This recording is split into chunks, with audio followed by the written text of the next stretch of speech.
اور جو قائم کرنے والے تھے ڈاکٹر علی محمد صاحب اور ان کی زوجہ، وہ بھی اس دنیا میں نہیں رہے، لیکن آج بھی نئے نئے حاضرین، نئے بچوں کے ساتھ یہ سلسلہ قائم و دائم ہے۔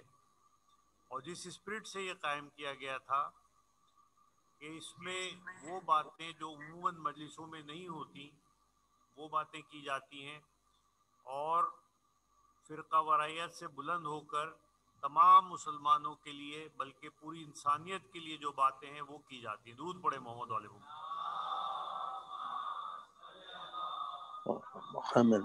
محمد۔ میں نے ابھی جس حدیث کے پڑھنے کا شرف حاصل کیا، اس میں رسول اللہ فرماتے ہیں کہ میں تمہارے بیچ میں دو چیزیں چھوڑ کے جا رہا ہوں، ایک کتاب اللہ اور دوسرے میرے اہل بیت۔ کہا جاتا ہے کہ یہ حدیث جو ہے وہ اس کے راوی اتنے زیادہ ہیں کہ شاید دوسرے نمبر پر پوری حدیث میں سب سے زیادہ راوی اس حدیث کے ہیں، اور جو سب سے زیادہ ثقہ راوی ہیں حدیث کے زید بن ارقم اور جابر بن عبداللہ انصاری، ان سے یہ منسوب ہے۔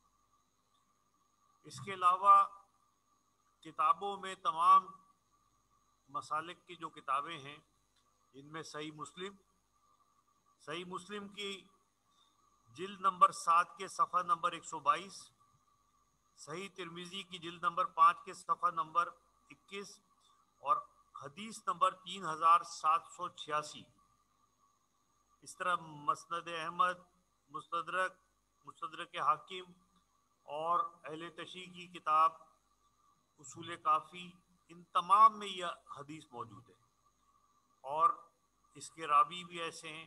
اور اس لحاظ سے اگر دیکھا جائے کہ تمام مسلمانوں کو یہ بتایا جا رہا ہے کہ اللہ کی کتاب سے جڑے رہیں آپ، اللہ کی وہ کتاب جس کے زیر و زبر کی حفاظت کی ذمہ داری اللہ تعالیٰ نے لی ہے۔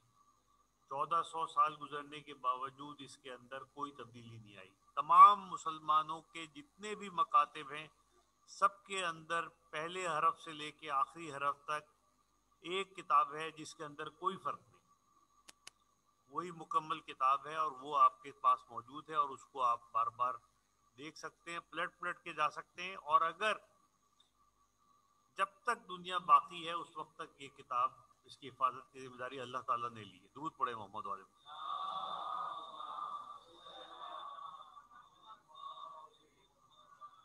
دوسرا، رسول اللہ نے کہا کہ میں آپ کے بیچ میں اپنی فطرت اور اپنے اہل بیت چھوڑ کے جا رہا ہوں، اور ان کے بارے میں بھی قرآن میں جتنا واضح حکم ہے، کل میں نے عرض کیا کہ قرآن میں اللہ تعالیٰ فرماتا ہے قُلْ لَا أَسْأَلُكُمْ عَلَيْهِ أَجْرًا إِلَّا الْمَوَدَّةَ فِي الْقُرْبَى، کہ اے رسول آپ کہہ دیجئے، یعنی رسول کہہ رہے ہیں اللہ کے حکم سے، اب اس سے زیادہ مسند بات کیا ہوگی؟ قرآن میں موجود ہے کہ میں تم سے اپنی رسالت کی اجرت، اس رسالت میں جتنے میں نے پتھر کھائے، جتنی تکلیفیں اٹھائیں، جتنی باتیں سنی، جتنی جنگیں لڑی، جتنے میں نے اللہ کا پیغام تم تک پہنچایا، جتنے اپنے مجھ سے پلٹ گئے، اپنے رشتہ دار، اپنے لوگ میرے خلاف ہو گئے، ان سب کو جو میں نے سہا، ان تمام چیزوں کے بدلے میں آپ سے صرف ایک چیز مانگتا ہوں۔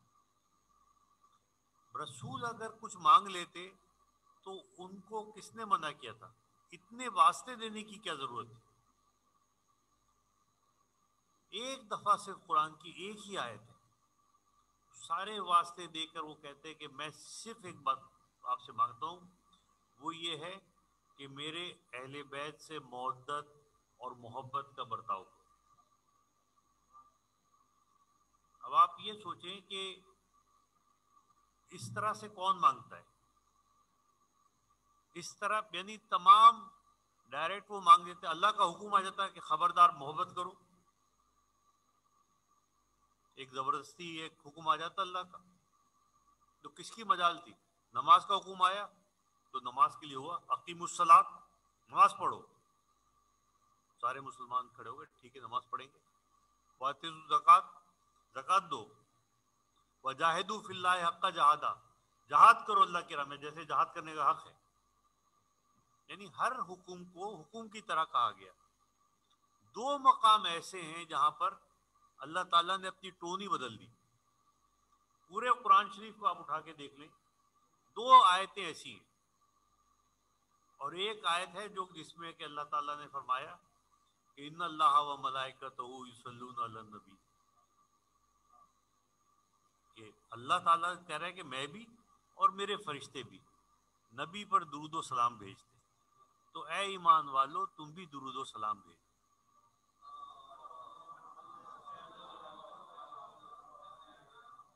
آپ لہجہ دیکھیں کہ وہ اللہ جو کہہ رہا ہے کہ اقیم الصلاۃ, نماز قائم کرو, یعنی یہ کہ جس طرح سے اللہ کو آپ بولیں کہ ایک باری تعالیٰ کو حکم دینے کا حق ہے, اس طرح حکم دے رہا ہے.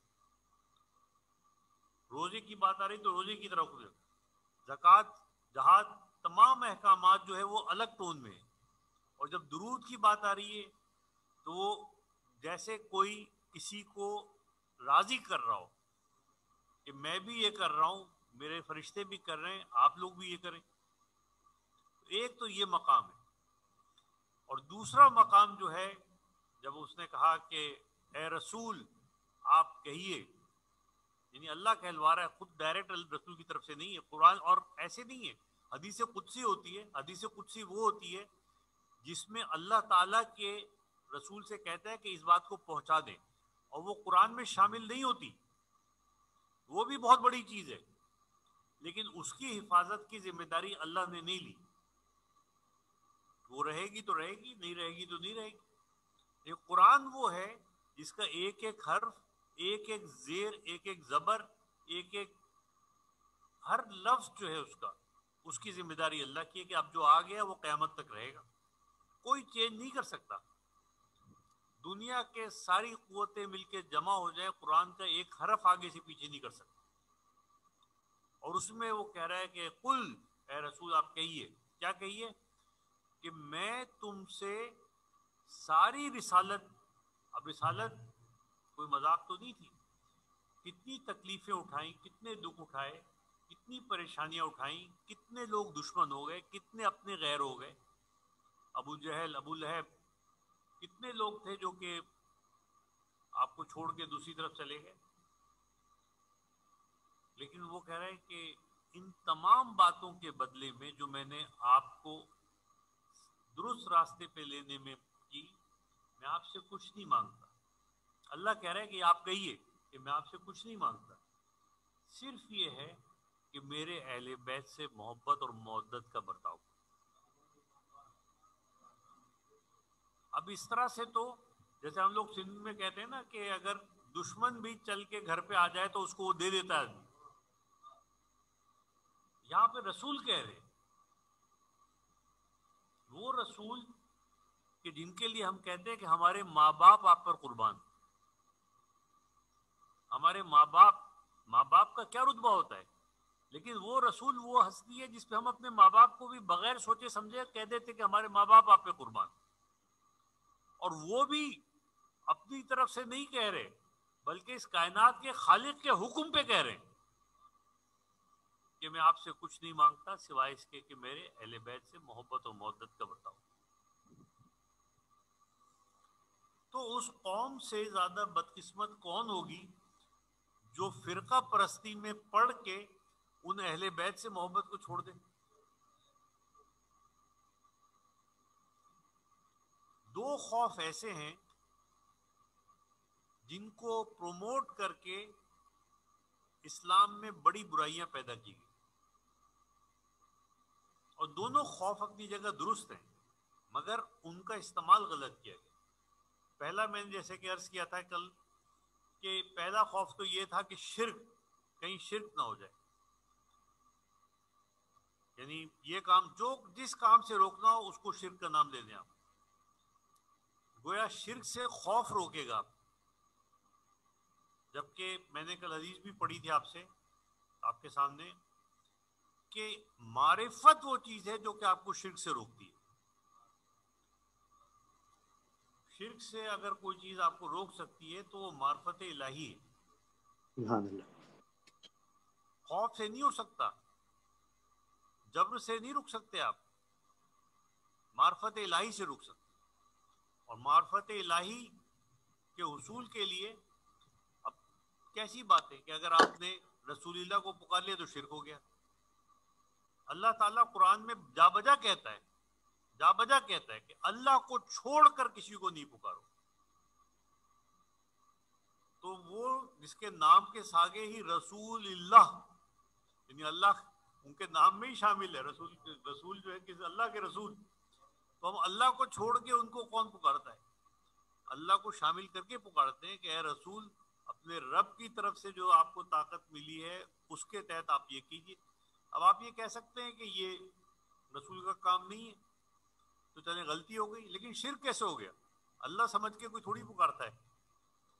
اسی طرح کسی کو میرے پاس کوئی اگر آ جائے کہ ڈاکٹر صاحب آپ میرا یہ آپریشن کر دیں, تو لازماً یہ سمجھ کے آتا ہے کہ اللہ میاں نے جو آپ کو صلاحیت دی ہے, اللہ تعالیٰ نے جو آپ کو ایک ہنر بخشا ہے, اس کو استعمال کرتے ہوئے میرا یہ تھوڑی وہ سمجھتا ہے کہ رضی صاحب نے انڈیپینڈنٹلی اللہ تعالیٰ سے آزاد ہو کے کوئی ہنر حاصل کر لیا ہے. تو جو کمپیوٹر کی زبان میں ہم کہتے ہیں کہ یہ تو ڈیفالٹ ہے, یعنی یہ ڈیفالٹ میں آ جاتا ہے کہ بھائی اللہ کی دیوی طاقت کے تحت جو ہے وہ اے اللہ کے رسول آپ یہ کر دیں. یہ آ جاتا ہے کہ جی جو امام حسین پہ روئے گا وہ شرک ہے, رونا شرک ہے.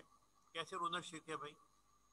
آپ مجھے ایک بات بتائیے کہ وہ رسول جس نے کہا کہ میرے اہل بیت سے محبت کرو, اس کے نواسے کا سر کٹ گیا ہو اور سارے خاندان کو ذبح کر دیا گیا ہو اور ان کے سروں کو اٹھایا گیا ہو, ان کی بیٹیوں سے چادریں چھینی گئی ہوں, اگر ان سے محبت کریں گے تو اس میں آنسو نہیں آئیں گے؟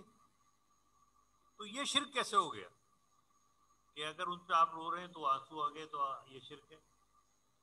کوئی کسی طرح کرتا ہے, کوئی کسی کے آنسو آتے ہیں, کوئی سر جھکا کے بیٹھتا ہے, کوئی دل سے مغموم ہوتا ہے. ہر ایک کے غم منانے کے اپنے اپنے انداز ہیں, لیکن جس انداز سے بھی آپ غم منائیں گے, غم لازمی طور پہ محبت کے طور پہ منایا جاتا ہے. شقی القلبی میں غم نہیں منایا جاتا, ظلم کرنے والا غم نہیں مناتا, مظلوم غم مناتا ہے. اور محبت کرنے والا غم, نفرت کرنے والا کوئی غم نہیں مناتا, محبت کرنے والا غم مناتا ہے. تو رسول سے محبت کریں گے تو رسول کے خاندان پہ آنسو بھی آئیں گے. اس میں شرک کہاں سے آ گیا؟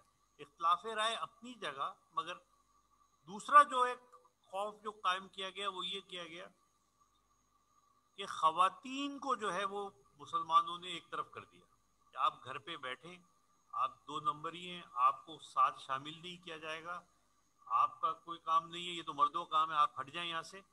اور مرد ہوں گے پڑھانے میں, ہمارے ایم ایم سی میں ہوتا ہے, میں بچیاں جو ہماری داخل ہوتی ہیں میں ان کو ان کے والدین کو سلام کرتا ہوں. ورنہ بہت سارے گھرانے ایسے ہوتے ہیں وہ کہتے ہیں اتنے پیسے خرچ کرنے تو بیٹوں پہ کرو, بیٹیوں پہ خرچ کرنے کی کیا ضرورت. درود پڑھے محمد والے. اللہم صلی علی محمد وآل محمد. تو یہ جو خوف ہے اس پہ میں آگے پھر بات کروں گا انشاءاللہ.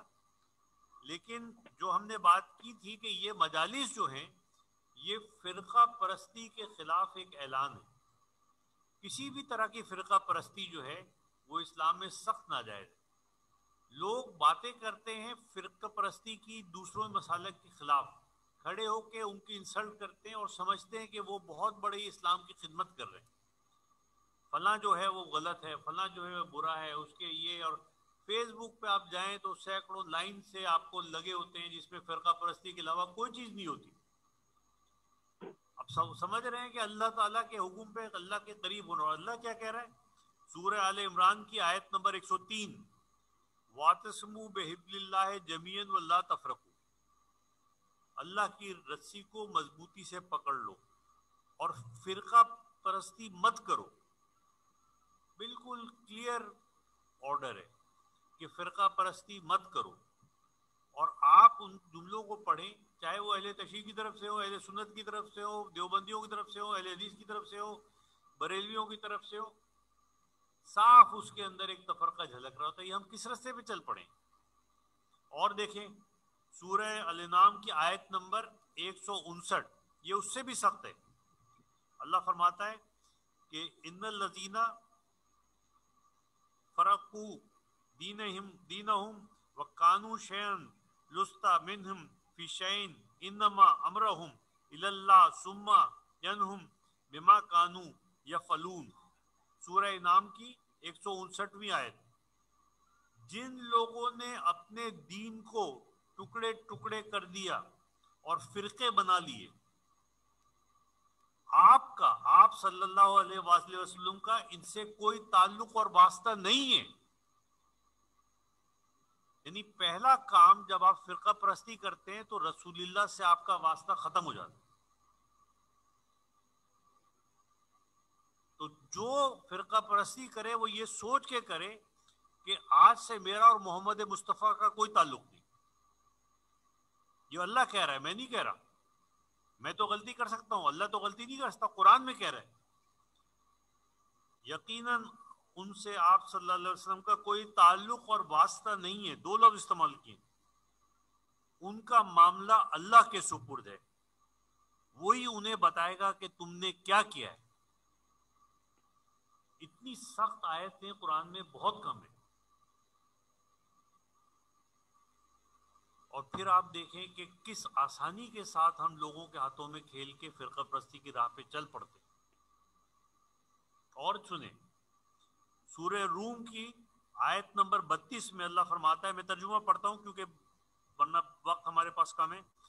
جنہوں نے اپنے دین کو ٹکڑے ٹکڑے کر دیا اور کئی فرقے بنا لیے اور بظاہر خوش ہیں، ان میں سے ہر فرقہ خوش ہے کہ جو ان کے پاس ہے وہی صحیح ہے۔ یعنی اللہ تعالیٰ مذمت کر رہا ہے ان تمام فرقوں کی جو فرقہ پرستی کے نام پہ الگ ہو کے اپنے آپ کو سمجھ رہے ہیں کہ ہم صحیح ہیں۔ اور سنیں سورہ شورى کی آیت نمبر 14، اگر آپ چاہیں نمبر لکھ لیں اور جا کے پڑھ لیے گئے کہ مطلب۔ اور جنہوں نے علم آنے کے بعد الگ الگ فرقے بنا لیے، وہ صرف اپنی آپس کی ضد کی وجہ سے فرقوں میں بٹے۔ یعنی یہ سمجھ رہے ہیں کہ اللہ کے راستے میں آپ فرقے میں بٹے، اللہ کے راستے میں آپ وہ اپنے فرقے بنائیں۔ نہیں، یہ اللہ کہہ رہا ہے کہ یہ تمہارے اندر سے اٹھی ہوئی ضد ہے، تمہارے دل کا کالا پن ہے، تمہارے اندر کی تیزابیت ہے جس کی وجہ سے تم نے فرقے بنائے ہیں۔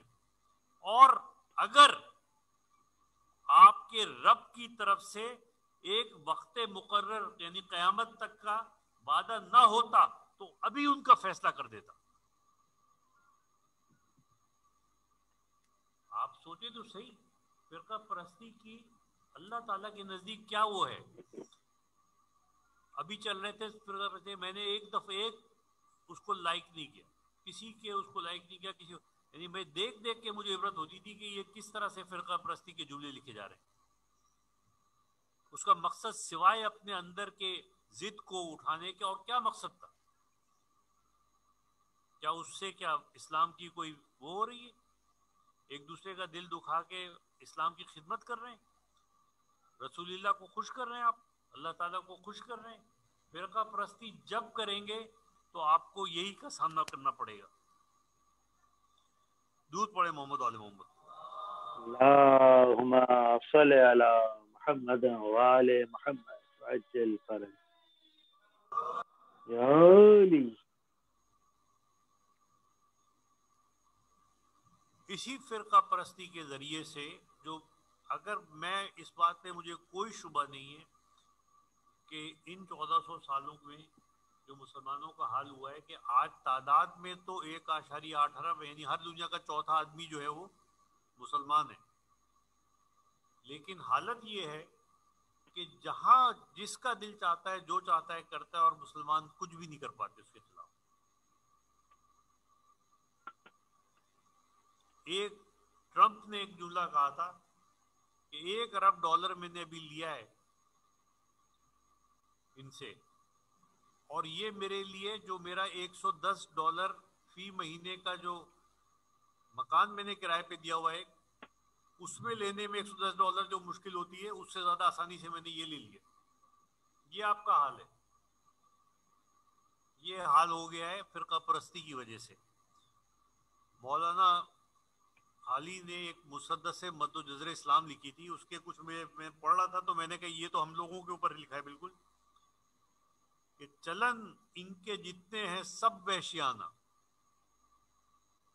آپ دیکھیں ہر ایک لوٹ اور مار میں ہے یگانہ، فسادوں میں کٹتا ہے اپنا زمانہ، نہ ہے کوئی قانون کا تازیانہ. ہم ہیں قتل و غارت میں چالاک ایسے، درندے ہوں جنگل میں بے باک جیسے. کہیں ہے مویشی چرانے پہ جھگڑا، کہیں پہلے گھوڑا بڑھانے پہ جھگڑا، لبے جو کہیں آنے جانے پہ جھگڑا، کہیں پانی پینے پلانے پہ جھگڑا. یوں ہی روز ہوتی ہے تکرار ہم میں، یوں ہی چلتی رہتی ہے تلوار ہم میں. اور یہ آپ سنیں کہ وگرنہ ہماری رگوں میں، لہو میں، ہمارے ارادوں میں اور جستجو میں، دلوں میں، زبانوں میں اور گفتگو میں، طبیعت میں، فطرت میں، عادت میں، خو میں، نہیں کوئی ذرہ نجابت کا باقی، اگر ہے کسی میں تو ہے اتفاقی. تو یہ جو حالت ہو گئی ہے مسلمانوں کی، وہ فرقہ پرستی کی وجہ سے ہوئی. آج اگر ہم اس کے خلاف بیٹھ جائیں اور کھڑے ہو جائیں اور اپنے لوگوں کو، کل بھی میں نے عرض کیا تھا کہ اپنے لوگوں کو روکیں فرقہ پرستی سے. اگر کوئی بریلوی ہے تو وہ بریلویوں کو روکے، اہل حدیث کو، اہل تشیع تو تشیعوں کو روکے. تو میں آپ کو یقین دلاتا ہوں کہ جو آپ کی گزری ہوئی چیز ہے وہ سب واپس آ جائے گی. درود پڑھے محمد علی. اللهم صل على محمد وآل محمد. تو کل جو ہم نے اس کا ذکر کیا تھا کہ اس دنیا کو اور کائنات کو سمجھنے کے 4 طریقے اس وقت ہیں جو کہ ہم استعمال کر سکتے ہیں. ایک تو دین کی نظر سے آپ دیکھ سکتے ہیں کہ انسان کیا ہے، دنیا کیا ہے، کائنات کیا ہے. ایک سائنس کی نظر سے دیکھ سکتے ہیں. ایک جو ہے وہ معاشرتی تہذیب کی نظر سے دیکھ سکتے ہیں. اور ایک تاریخی تجربوں کی مدد سے دیکھ سکتے ہیں. یہ 4 طریقے ہیں. ان چاروں میں سے آپ دیکھ لیں کہ آپ کو کیا اس کا وہ ہے. تو کل میں نے آپ کے سامنے فرعون کی باڈی کے لحاظ سے پیش کیا تھا کہ کس طرح سے جو ہے وہ مورس بکالے جو ہے وہ اس کو دیکھ کے مسلمان ہوا اور اس دیکھ کے حیران رہ گیا کہ قرآن کی اتنی سچی آیت کیسے ہو سکتی ہے. میں نے وعدہ کیا تھا کہ آج میں آپ کو اور ثبوت دوں گا. ایک بات میں آپ کو بتاؤں، یہ جو ہمارے ینگ لوگ بیٹھے ہوئے، بچے بچیاں بیٹھے ہیں نیچے، ان سے میں کہوں گا کہ اگر آپ کو اسلام کی حقانیت میں کوئی اور چیز نہ دیکھتی ہو، ایک چیز میں آپ کو بتاؤں گا، دنیا کی کوئی کتاب آپ اٹھا لیں، کوئی کتاب اٹھا لیں جو اپنے وقت میں اتنی واضح بات کرے جو آنے والے وقتوں میں درست ثابت ہو جائے. میں ڈاکٹر ہوں، سائنس کا طالب علم ہوں، اور میں سائنسی طور پہ میں نے قرآن کو پڑھ کے ایسی ایسی چیزیں میرے سامنے آئی ہیں کہ میں خود حیران ہوں کہ مسلمان ان کو پروموٹ بھی نہیں کرتے. اگر کوئی اور ہوتا تو وہ تو اس کتاب کو لے کے کہیں کا کہیں پہنچ جاتا. اب میں آپ کو آج کچھ اور مثال دیتا ہوں، وقت کم ہے ورنہ اس پہ تو 1000 سے زیادہ آیتیں ہیں قرآن میں صرف سائنس کے اوپر. تو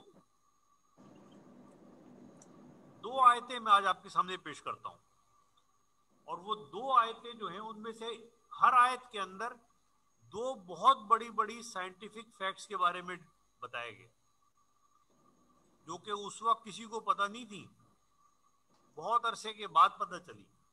پہلی جو آیت ہے وہ ہے سورہ انبیاء کی 30ویں آیت. جو لوگ پڑھنا چاہیں وہ جا کے پڑھ لیں کہ سورہ انبیاء کی آیت نمبر 30. اس میں اللہ تعالیٰ فرماتا ہے، میں ترجمہ پڑھ لیتا ہوں، کیا انکار کرنے والوں نے نہیں دیکھا کہ ایک وقت تھا جب آسمان اور زمین سب آپس میں جڑے ہوئے تھے. جب آسمان اور زمین سب آپس میں جڑے ہوئے تھے اور پھر ہم نے انہیں جدا جدا کر دیا. یعنی ابھی 100 سال پہلے پیش ہوئی اور اب جا کے کچھ عرصے پہلے اس پہ، لیکن ساری دنیا اب اس بات پہ، سائنسی دنیا ہے کہ بگ بینگ تھیوری جو ہے وہ کائنات کے آغاز کا 13.7 ارب سال پہلے یہ پوری کائنات جو تھی وہ آپس میں اتنی ڈینس جڑی ہوئی تھی کہ اس کا جو والیوم جو تھا وہ ایک الیکٹران سے زیادہ، ایک ایٹم نہیں، ایک الیکٹران سے زیادہ نہیں تھا. یہ سائنس کی بات کر رہا ہوں میں. اور اس کے بعد ایک دم سے بگ بینگ ہوا اور اس دھماکہ ہوا. دھماکہ کیوں ہوا کسی کو نہیں پتا. وہ سب جڑے ہوئے تھے اور انتہائی اس وقت انڈیفینٹ گریوٹی تھی اس کی، یعنی آپس میں اتنے چپکے ہوئے تھے کہ الگ ہونا ممکن نہیں تھا. پھر ایک دھماکہ ہوا اور وہ سب الگ ہو گئے. درود پڑے محمد علیہ محمد. اللهم صل على محمد وآل محمد. پھر درود پڑے. اللهم صل على محمد وآل محمد.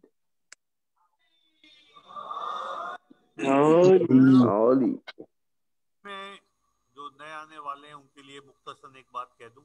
جو پہلے باتیں ہو گئی وہ تو ہو گئی، لیکن ابھی میں بتا رہا تھا کہ قرآن شریف کے اندر کچھ ایسی آیتیں ہیں کہ اگر یہ آیتیں کسی اور کتاب میں ہوتی دنیا میں، میرا چیلنج ہے کہ کوئی کتاب آپ اٹھا کے دکھا دیں کہ اس کتاب میں وقت سے پہلے آنے والے وقتوں کے اتنی صحیح نقاب کشائی کی ہوئی جیسی قرآن میں کی.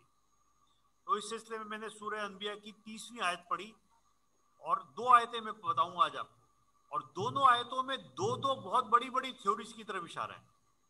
پہلی جو ہے سورہ انبیاء کی 30ویں آیت کہ کیا انکار کرنے والوں نے نہیں دیکھا کہ ایک ایسا وقت تھا جب آسمان اور زمین آپس میں جڑے ہوئے تھے اور پھر ہم نے انہیں جدا جدا کر دیا. یعنی بگ بینگ تھیوری جو ہے کہ 13.7 ارب سال پہلے پوری جو کچھ بھی ہے، جتنی گلیکسیز ہیں، جتنی اسٹارز ہیں، جو کچھ بھی موجود ہے کائنات میں، وہ سب آپس میں اتنی ڈینسٹی کے ساتھ جڑا ہوا تھا کہ اس کا والیوم ایک الیکٹران سے زیادہ نہیں تھا.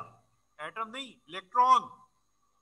ایک الیکٹران سے زیادہ نہیں تھا. اور پھر بگ بینگ ہوا. کیوں ہوا نہیں پتا، اور میں اس میں بھی آتا ہوں ابھی کہ کیوں ہوا. پھر ایک پتہ نہیں کیا ہے، ناقابل مطلب یقین کوئی طاقت تھی جس نے ایک بہت بڑا دھماکہ کیا اور وہ سب الگ ہو گئے، اور اس سے وہ سب گلیکسیز اور اسٹارز اور پلانٹس اور سب چیزیں بنی. اور یہ تو ابھی کی بات ہے، پچھلی صدی کی بات ہے جب یہ ڈسکور ہوا. جب بلکہ یہ وہ آیت ہے جس پہ مذاق اڑایا گیا کہ یہ قرآن میں کہاں دیو مالائی کتابیں باتیں کہہ رہے ہیں قرآن، کیونکہ یہ تو عقل انسانی سے بالکل الگ بات تھی. یعنی کچھ ہوتا ہے نا کہ آدمی گیس کر لیتا ہے کہ شاید آگے جا کے ایسا ہو جائے. یہ تو گیس بھی کسی نے نہیں کیا تھا کہ کبھی کوئی بانے گا کہ سب چیزیں اتنی آپس میں جڑی ہوئی تھی. کہاں سے جڑی ہوئی تھی بھائی؟ اتنے لمبے لمبے فاصلے اور ایک وقت تک جڑی ہوئی تھی. کہاں سے جڑی تھی؟ بگ بینگ تھیوری جب آئی تب معلوم ہوا کہ نہیں، واقعی جڑے ہوئے تھے. تو 1400 سال پہلے قرآن نے کیسے اس بات کا ذکر کیا کہ یہ سب ایک جڑے ہوئے تھے؟ اسی آیت کا دوسرا ٹکڑا ہے وَجَعَلْنَا مِنَ الْمَاءِ كُلِّ شَيْءٍ حَيٍّ، اور ہم نے ہر جاندار چیز پانی سے پیدا کی. ابھی جو ہے وہ یہ میری زندگی کی بات ہے کہ جب یہ دیکھا جا رہا تھا کہ اس کائنات میں کہیں اور جو ہے وہ ایسی زندگی موجود ہے جیسی کہ دنیا کے اندر موجود ہے، تو یہ طے کیا سائنسدانوں نے مل کے کہ یہ مت دیکھو کہ زندگی، یہ دیکھنا بہت مشکل ہے، یہ دیکھو کہ کہیں پانی موجود ہے کہ نہیں ہے. اس لیے اگر پانی ہوگا تو زندگی ہوگی اور پانی نہیں ہوگا تو زندگی نہیں ہوگی. 1400 سال پہلے ایک کتاب کہہ رہی ہے وَجَعَلْنَا مِنَ الْمَاءِ كُلِّ شَيْءٍ حَيٍّ، تو اس کو وہ کیسے پتا چلا جو 50 سال پہلے سائنسدانوں نے آخر میں مطلب ہر چیز سے پریشان ہو کے یہ نتیجہ نکالا کہ اگر زندگی کو ڈھونڈنا مشکل ہے، پانی کو ڈھونڈ لو، جہاں پانی ہوگا وہاں جا کے دیکھیں گے کہ زندگی ہے یا نہیں ہے. درود پڑے محمد وآل محمد.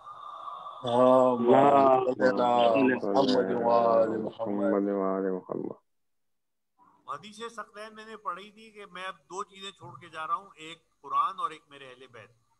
تو پہلی بات ہم قرآن کی بات کر رہے ہیں. قرآن دوسری آیت جو میں آپ کو سنانا چاہتا ہوں وہ سورہ الذاریات کی آیت نمبر 47، چھوٹی سی آیت. وَاسْمَعْ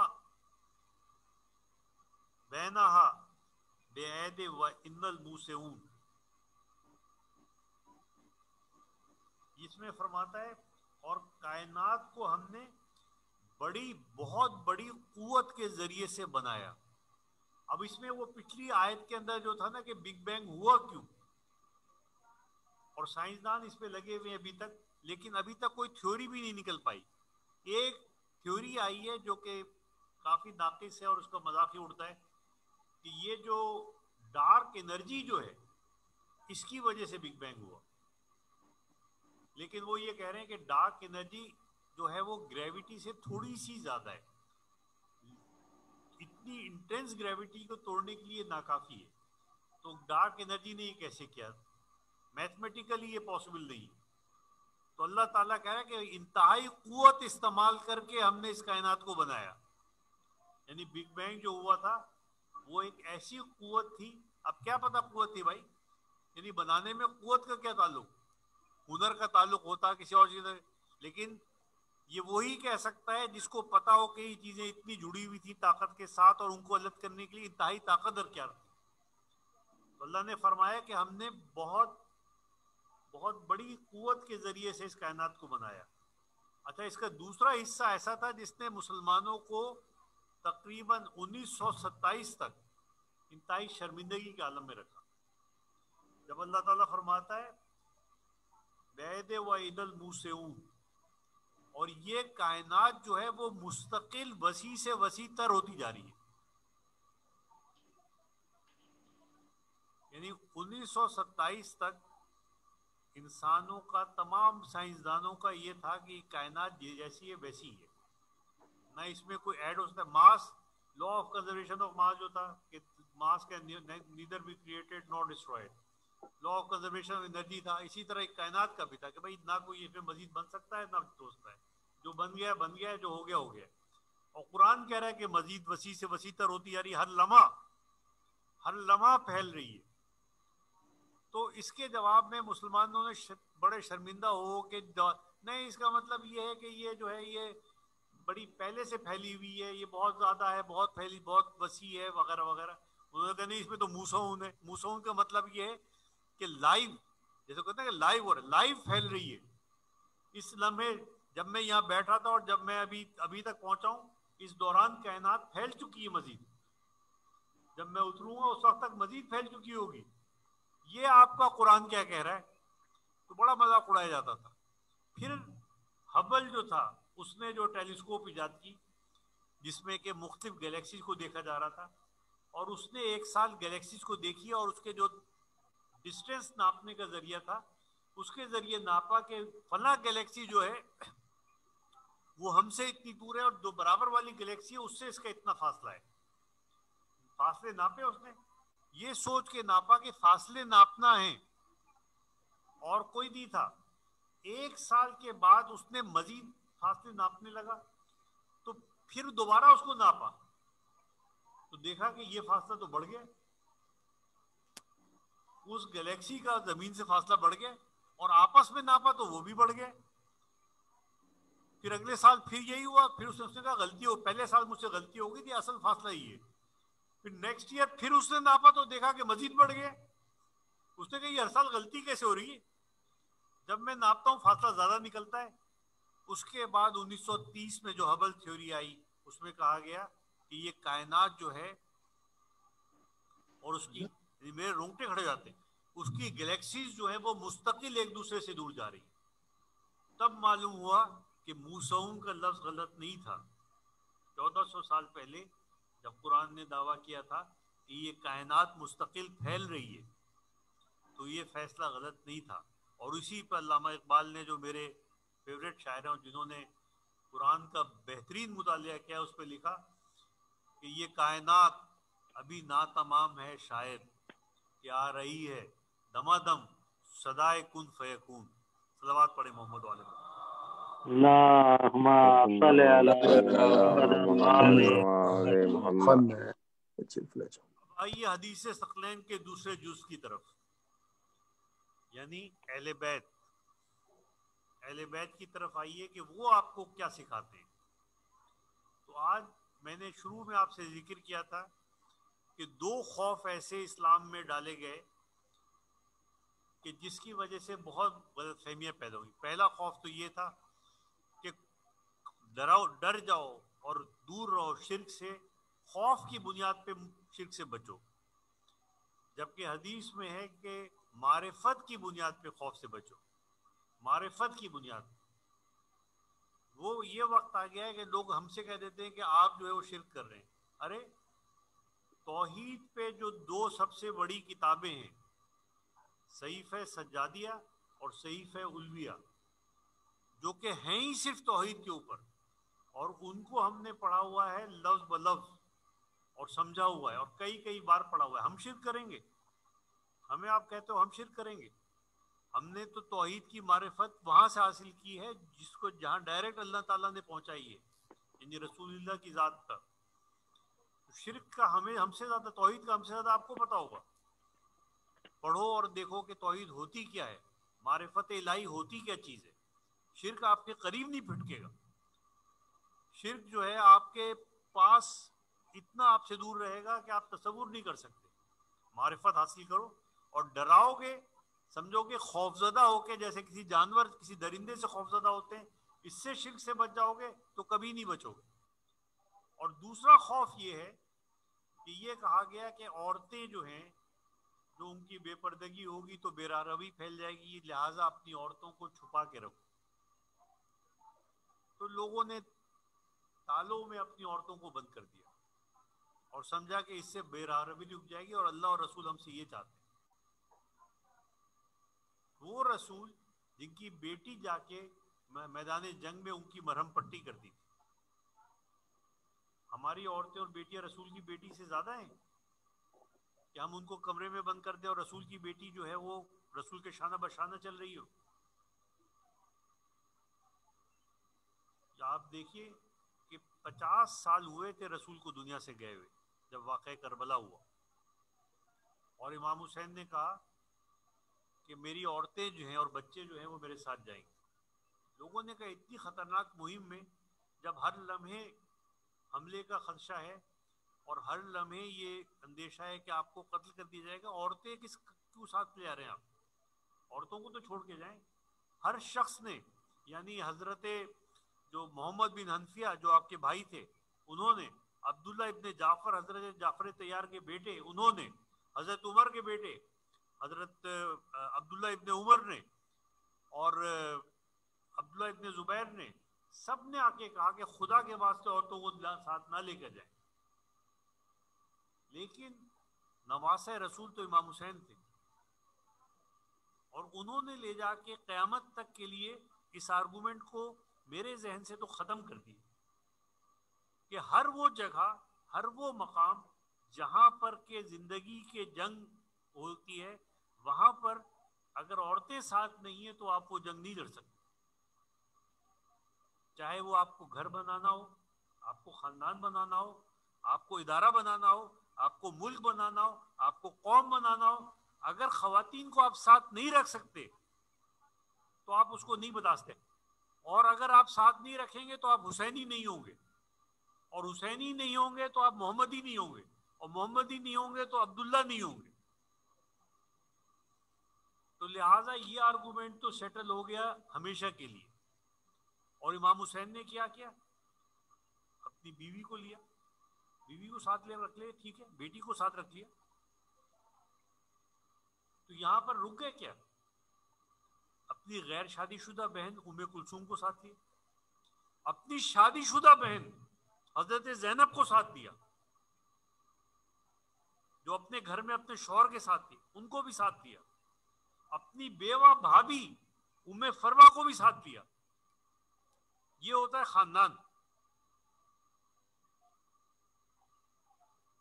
ہم یہ سمجھتے ہیں کہ ارے جو لوگ یہ سمجھتے ہیں کہ عورتوں کو شمولیت سے عورتوں کو اپنے ساتھ شامل کرنے سے بے روی ہوگی، میں آپ کو چیلنج کرتا ہوں کہ ان کو الگ کرنے سے بے روی ہوگی، ان کو کونے میں بٹھانے سے بے روی ہوگی۔ جب آپ اپنی بیٹیوں کو، اپنی بہنوں کو، اپنی عورتوں کو اپنے ساتھ لے کے چلیں گے تو کوئی بے روی نہیں ہوگی۔ بے روی اس وقت ہوگی جب آپ ان کو الگ کریں گے۔ یہ ہے حسینی پیغام، یہ ہے امام حسین جو اپنی بیٹی کو، اپنی بیوی کو، اپنی غیر شادی شدہ بہن کو، اپنی شادی شدہ بہن کو، اپنی بھابھی کو ساتھ لے کر جا رہے ہیں، اپنی بھتیجیوں کو ساتھ لے کے جا رہے ہیں، حضرت مسلم کی بیوی کو ساتھ لے کے جا رہے ہیں۔ حضرت مسلم کی بیوی کون تھی؟ حضرت امام حسین کی، حضرت عباس کی بہن تھی، حضرت امام حسین کی بہن تھی، ان کو ساتھ لے کے جا رہے ہیں، ان کی بیٹیوں کو ساتھ لے کے جا رہے ہیں۔ یہ وہی بیٹی ہے کہ حضرت مسلم کی جب شہادت کی خبر آئی تو امام حسین نے اس کے سر پہ ہاتھ رکھا۔ سر پہ ہمیشہ ہاتھ رکھتے تھے۔ آپ کی سگی بھانجی تھی، سر پہ ہاتھ بھی رکھیں گے تو کون رکھے گا؟ ماموں ہاتھ نہیں رکھے گا تو کون رکھے گا؟ لیکن وہ خاندان رسالت کی بیٹی تھی۔ اس نے کہا کہ آج آپ میرے سر پر اس طرح ہاتھ رکھ رہے ہیں جیسے یتیموں کے سروں پہ ہاتھ رکھا جاتا ہے۔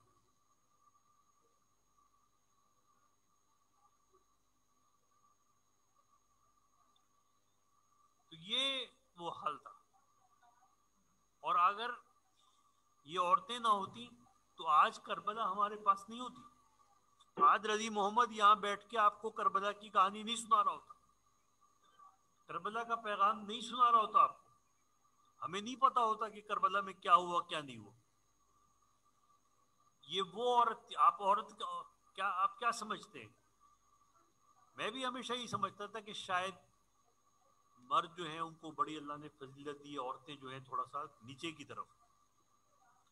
لیکن امام حسین سے مجھے کیا پیغام ملا؟ امام حسین سے مجھے یہ پیغام ملا کہ جب یہ قافلہ امام حسین کا کربلا پہنچا تو امام حسین نے دریافت کیا کہ اس زمین کا مالک کون ہے، تو معلوم ہوا قبیلہ بنو اسد ہے۔ تو ان کو بلایا امام حسین اور ان سے کہا کہ یہ زمین کتنے کی ہے؟ انہوں نے کہا آپ فرزند رسول، آپ چاہیے ہم آپ کو ہدیہ کرتے ہیں۔ انہوں نے کہا نہیں، اس کی قیمت کیا ہے؟ انہوں نے کہا اس کی جو مارکیٹ ویلیو ہے وہ تو 60,000 درہم ہے۔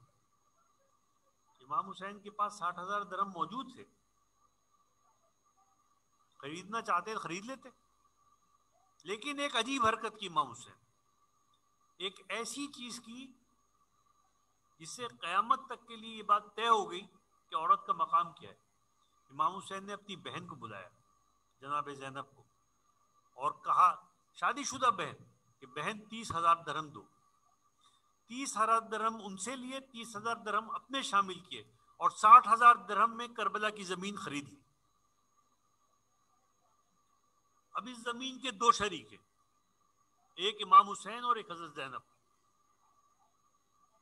میں آپ سے سوال کرتا ہوں کہ کیا ضرورت تھی حضرت زینب سے پیسے لینے کی؟ خود خرید لیتے۔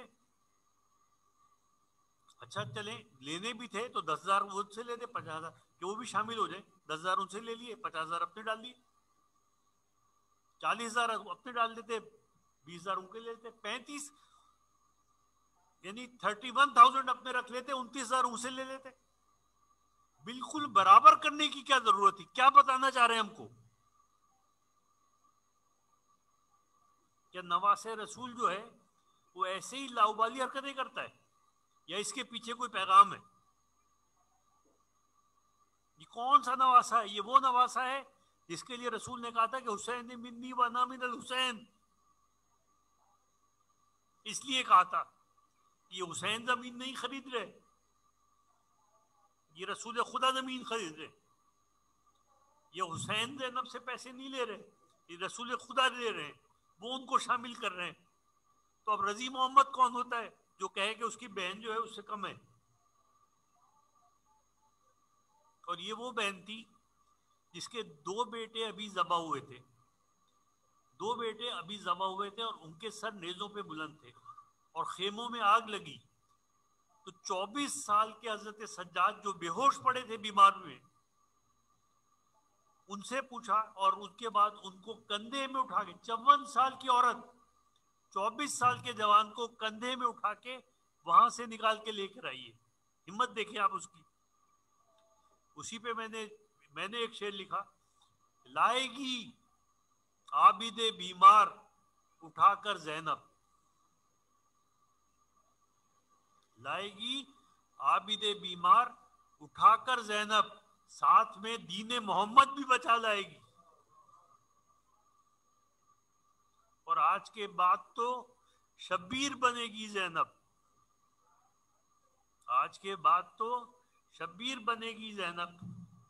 جب امام حسین موجود تھے تو بی بی زینب ان کا ساتھ دینے کے لیے موجود تھی، لیکن جب بی بی زینب کا وقت آیا تو امام حسین شہید ہو چکے تھے۔ تو آج کے بعد تو شبیر بنے گی زینب، اور کبھی حیدر کرار بھی بن جائے گی۔ تو یہ ان کا مقام ہے۔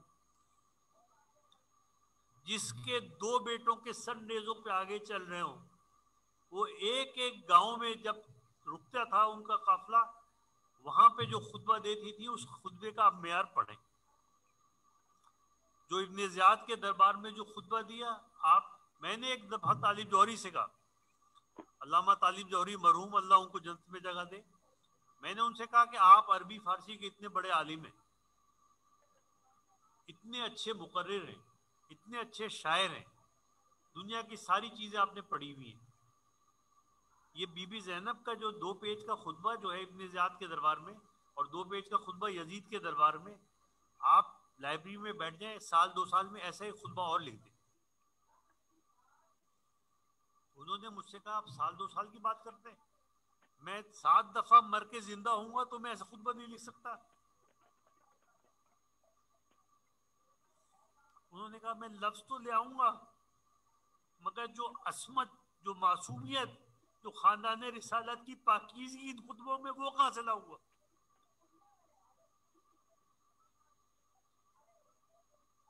اور آخری جو فیصلہ ہوا عورت کی عظمت کا، وہ اس وقت ہوا کہ جب بی بی زینب اور بی بی سکینہ کی باتوں سے شام کی عورتوں نے اپنے مردوں کو مجبور کیا، کل میں یہاں تک پہنچا تھا، مجبور کیا کہ یہ عورتیں اور بچے جب تک آزاد نہیں ہوں گے ہم آپ کے ساتھ نہیں رہیں گے۔ اور انہوں نے سرداروں نے جا کے یزید سے کہا ہمارے گھر اجاڑ رہے ہیں بھائی، ان کو چھوڑو، ہمیں تو چھوڑو، ہمارے گھر کیوں اجاڑ رہے ہو؟ تو یزید نے جناب حضرت سجاد کو بلایا اور ان سے کہا کہ فرزند رسول مجھ سے غلطی ہو گئی، اب میں آپ کو آزاد کرتا ہوں، آپ کی مرضی، آپ مدینے چلے جائیں، آپ یہاں پر کسی گھر میں ہاتھ رکھ لیں، یا آپ جو ہے وہ کسی اور جگہ چلے جائیں، لیکن یہاں سے آپ جائیں۔ تو حضرت سجاد نے جو جواب دیا، امام حسین کی بیٹی نے جو جواب دیا، وہی جواب دیا جو رسول اللہ کا کوئی نواسے کا بیٹا دے سکتا ہے۔ انہوں نے کہا یزید، اس قافلے کا سربراہ میں نہیں ہوں، اس قافلے کی سربراہ میری پھپھی جناب زینب ہے، وہ فیصلہ کریں گی کہ رہے گا ہی نہیں رہے گا۔ لوگ مجھ سے کہتے ہیں کہ عورت سربراہ ہو سکتی ہے، نہیں ہو سکتی؟ وقت کے امام جناب سجاد کی سربراہ اگر عورت ہو سکتی ہے تو ہم لوگ کیا بیچتے ہیں کہ ہماری نہیں ہو سکتی؟ اگر صلاحیت ہے تو بے شک ہو سکتی ہے۔ آج آپ دیکھیں، وہ جو جسنڈن جو ہے، جو نیوزی لینڈ کی جو سربراہ ہے، اس نے اس کے ملک میں آج تک 100 آدمی بھی نہیں مرے اس کورونا وائرس سے، اور ٹرمپ اور اس کو دیکھ لیں ان لوگوں کے کتنے لاکھوں، 2 لاکھ آدمی وہاں مر گئے ٹرمپ کے، 50,000 سے زیادہ انگلینڈ میں مر گئے، اور وہ ایک عورت ہے جس نے 100 آدمی نہیں مرنے دیے۔ اگر سربراہ برے ہوتے ہیں تو یہ عورت کیسی سربراہ ہے؟ عورت اگر نہیں ہو سکتی تو یہ جو تعصب جو ہے عورتوں کے خلاف، یہ مردوں کے ذہنوں میں بسا ہوا ہے۔ میں آپ سے، میرے بچوں میں ایک بات بتا دوں، اگر مجھے لوگ کہتے ہیں آپ بچیوں کو بہت زیادہ توجہ دیتے ہیں، اگر اسلام میں کئی واپس انقلاب آئے گا تو وہ یہ بچیاں لے کے آئیں گی، یہ مائیں لے کے آئیں گی۔ آج رضی محمد جو کچھ ہے وہ اپنی ماں کی وجہ سے۔ میری زندگی میں سب سے زیادہ جس شخص نے کردار ادا کیا میرے کردار کو بنانے میں، میری تعلیم میں، وہ میری ماں نے کیا ہے. جب یہ بچیاں مائیں بنیں گی اور ایسے اولاد پیدا کریں گی تو اب آپ کی قومی قسمت بنے گی. آپ کچھ نہیں کر سکتے, آپ تو روزی کمانے میں خرچ ہو جائیں گے. یہ وہ بچیاں ہوں گی گھر میں, آپ کی بیویاں, جو جا کے آپ کے خاندان کی تربیت کریں گی اور اس کو بنائیں گی. یہ ہے بی بی زینب کا مقام. اب جب جناب سجاد نے بی بی زینب سے پوچھا تو بی بی نے, اب دیکھیں نا شرط کون رکھتا ہے, فاتح رکھتا ہے یا مفتوح رکھتا ہے, جیتنے والا شرط رکھتا ہے یا ہارنے والا رکھتا ہے. بی بی زینب نے کہا یزید سے جا کے کہو کہ ہماری 3 شرطیں. پہلی شرط یہ ہے کہ جو ہم سے سامان لوٹا گیا کربلا میں وہ سارا واپس کرو, اور خاص طور پہ وہ کرتا واپس کرو جو میرے بھائی کے جسم پر تھا. جب امام حسین آخری رخصت کے لیے آئے تو بی بی زینب نے ان سے کہا کہ آپ اپنا کرتا اتاریں, اور ان کو ایک کرتا پہنایا اپنے ہاتھوں سے, اور کہا یہ وہ کرتا ہے کہ جب میں چھوٹی تھی تو میری ماں جناب فاطمہ اس کو سی رہی تھی. اب سوچے, یہ مجھ سے میری بیگم نے بتائی یہ بات کہا کہ چھوٹے سے امام حسین, بی بی زینب سے 2 سال تو بڑے تھے, چھوٹے سے امام حسین, اور اس کے لیے ایک بڑے آدمی کا کرتا سی رہی تھی بی بی فاطمہ. اس وقت وہ کرتا سیا اور مجھ سے کہا, روتی جاتی تھی اور کہتی تھی کہ زینب میں نہیں ہوں گی, جب آخری رخصت کے لیے میرا بیٹا تمہارے پاس آئے تو اپنے ہاتھوں سے ہی کرتا اس کو پہچانا, اور یہ کرتا چھن جائے گا اور پھر واپس ملے گا. جب واپس ملے تو لے کر آنا اور میری قبر پہ اس کو ڈالنا.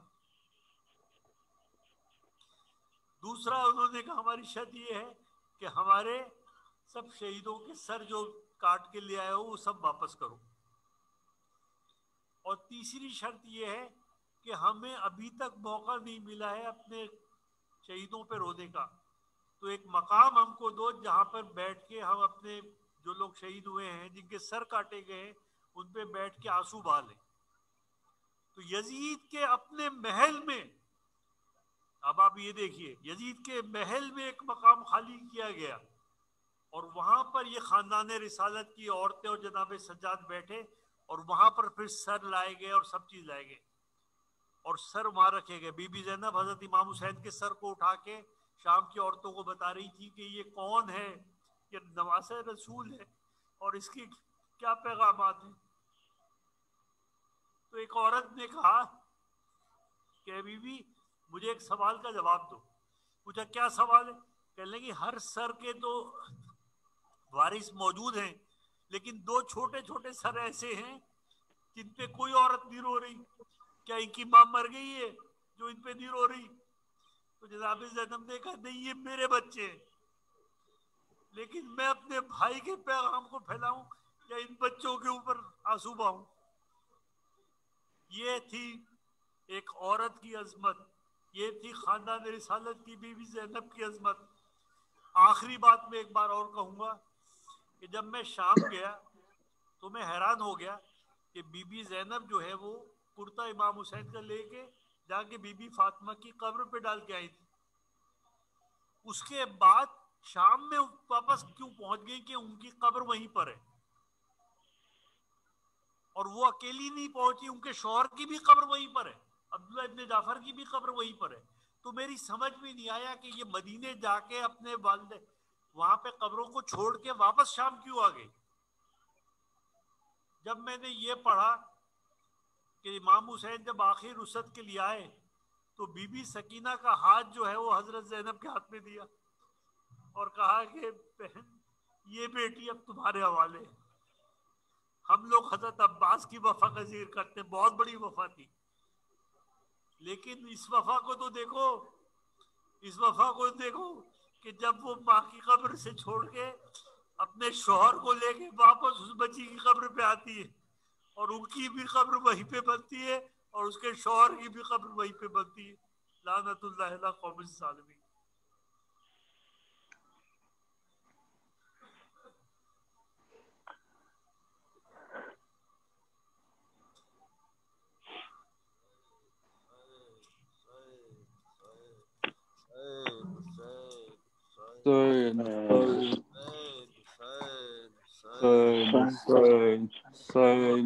سجاد نے کیسے وہ گزارا ہوگا، وقت سجاد نے کیسے وہ گزارا ہوگا، وقت سجاد نے کیسے وہ گزارا ہوگا، وقت سجاد نے کیسے وہ گزارا ہوگا، وقت سجاد نے کیسے وہ گزارا ہوگا، نام زینب کا جو غیروں نے پکارا ہوگا، وقت سجاد نے کیسے وہ گزارا ہوگا، وقت